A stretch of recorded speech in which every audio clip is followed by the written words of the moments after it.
guys, welcome back to a new video. Today I'm going to be sharing a holiday recipes video with you. The holidays are around the corner, one of our favorite times of the year, and I feel food is in the center of all of it. So today I wanted to share a couple of healthy holiday recipes with you. The dishes are kind of inspired on the traditional holiday recipes, but with a little bit of a twist to it. So for protein, I know a turkey can be very intimidating. We want to start a little smaller, and I'm gonna make a whole chicken. I promise you, this is way easier than you actually think. Let's get started.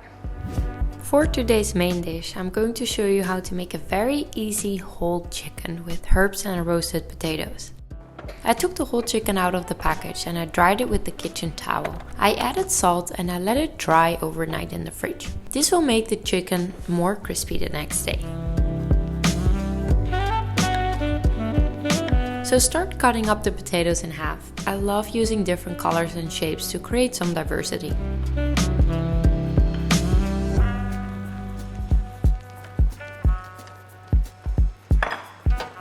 Add a piece of parchment paper to a baking sheet.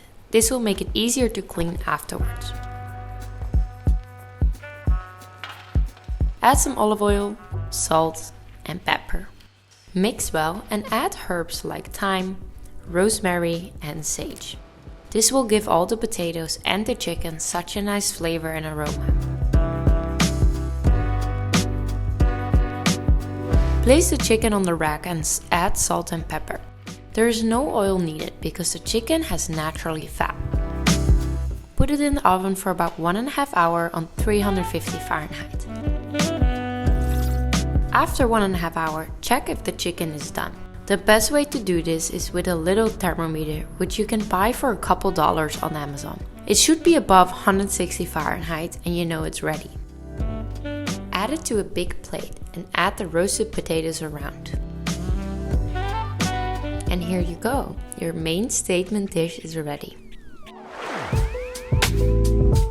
We're gonna focus on our side dishes. For today, I chose 2 vegetables and 1 grain dish. The grain dish today is a baked quinoa pumpkin recipe. Actually a recipe I learned on TikTok. Yes, I also get my inspiration from there. We'll tag Justine Snacks here as well. Really delicious and easy to make. So let me show you how I do it. So let's start making the baked quinoa dish. This is such an easy dish to prep in advance and actually stays well in the fridge for about 5 days. Start with rinsing off 1 cup of quinoa. This is a very important step to get rid of the nutty taste. Quinoa is a superfood full of protein, so a great add-on any plant-based diet. Mince 2 cloves of garlic into small pieces. Then grab a baking tray and add 2 tablespoons of olive oil. Add the rinsed quinoa and pumpkin puree. I use the pumpkin puree from a can to make it much easier. Add 1 tablespoon of red chili paste. I'm using Korean red hot chili paste today. Add zest of 1 lemon and juice of half a lemon. Add 2 cups of water and mix everything well together. Quinoa is an amazing source of protein and a great grain to serve as a side dish on a holiday lunch or dinner. Bake the quinoa in the oven for about 55 minutes on 350 Fahrenheit. When it's done, take the quinoa out of the oven. Add a handful of kale while it's warm so it will slowly soften in a baking tray. Mix everything together and add a big piece of burrata on top or any other vegan cheese. Add some pomegranates and some olive oil, and there you go. Your delicious, colorful side dish is ready.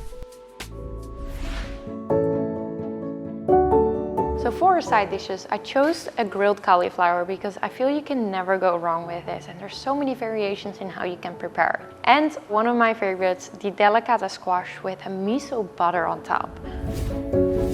One of my go-to veggies is a grilled cauliflower. I feel you can never go wrong with this. The prep will be very easy. Cut the cauliflower in small pieces and add that to a baking tray.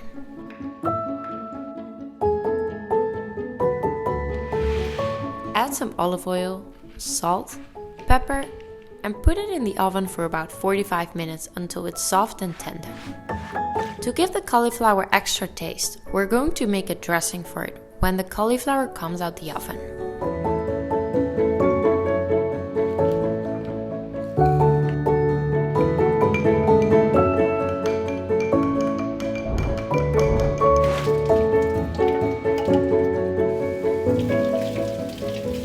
Rinse off the chickpeas on the water and add the grilled cauliflower to a bowl.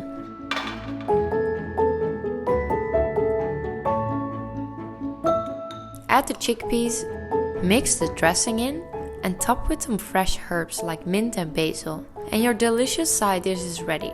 And the best part is that if you have some left over, it is delicious to add to your salad the next day as well. I feel we can't have a holiday meal without the squash in it. One of my favorite vegetables and always gives this ultimate fall-winter feeling. For today I'm using the delicata squash. Cut it into pieces and remove the pits. Add this to a baking tray.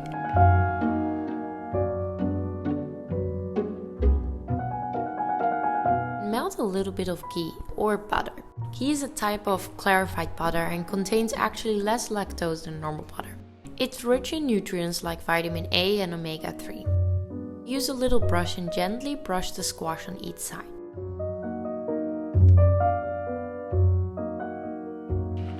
Add a little salt and pepper and put it in the oven for about 15 minutes.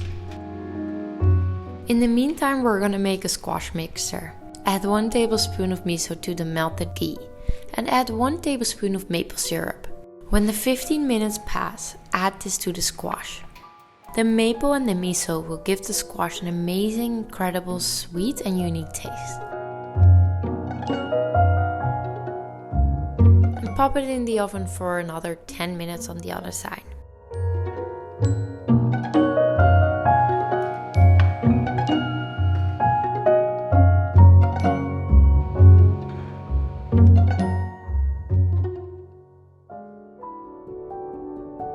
So I hope you enjoyed today's holiday recipe videos. You can find the recipe in the description down below. Don't forget to subscribe and give this video a big thumbs up and a comment. All your support means a lot to me. I just want to say happy early holidays.